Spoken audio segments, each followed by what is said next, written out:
If you are responsible for generating the 1098-T tax form for students at your school, we have a new feature for you. In financial aid, reporting, and 1098-T, you're going to see your normal table that has all the student names, and it shows qualified payments received, all the numbers that show up on the 1098-T. You have a new icon here next to each student that is a magnifying glass with a $ in it. And when you click on that, it will pull up a dialog box that's going to show you a breakdown of all of the numbers that end up on that 1098-T form.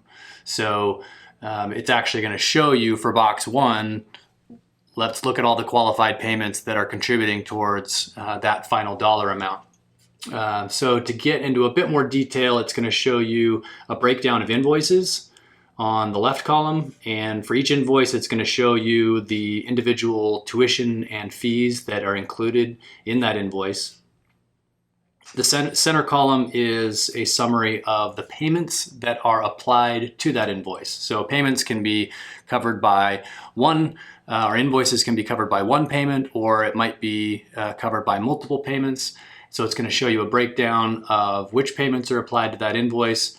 And then you're going to get to the numbers. A qualified total is the right-hand column. It's going to start off and show you out of all of the charges that are included on this invoice, how much of it is qualified according to IRS rules. And then it's going to show you the total non-qualified charges, the total prior claimed payments. So that would be payments that are applied to these qualified charges, but that were claimed on maybe a previous tax year. And then it's going to show you the total for how much in payments are applied. So you've got all these qualified charges, but you've got to have payments applied to those charges in order for those payments to be considered qualified payments. So how much in payments are applied, and then you get to the magic number. So for this invoice, how much are qualified payments that are going to contribute towards box 1? And so as you move down that right-hand column, if you add up these qualified payments amounts, at the bottom, you're going to get the total for box 1 that's going to match up with what's on that table. And so this is going to be a very valuable tool for you to be able to answer questions if students want to know, why did they get a certain amount for qualified payments, or how did that all work together? This report shows you exactly what's happening behind the scenes in Populi, so that you can find out which fees are considered qualified according to IRS rules, which payments are applied to those qualified invoices, and so which payments are then ultimately qualified payments which get to be included here.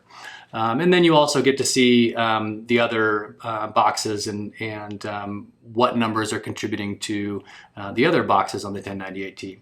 So this is going to open up the behind the scenes, make it way easier for you to see what's happening and what's contributing towards those 1098-T forms. And so if you have questions, get in touch with Populi support, and we hope you enjoy it.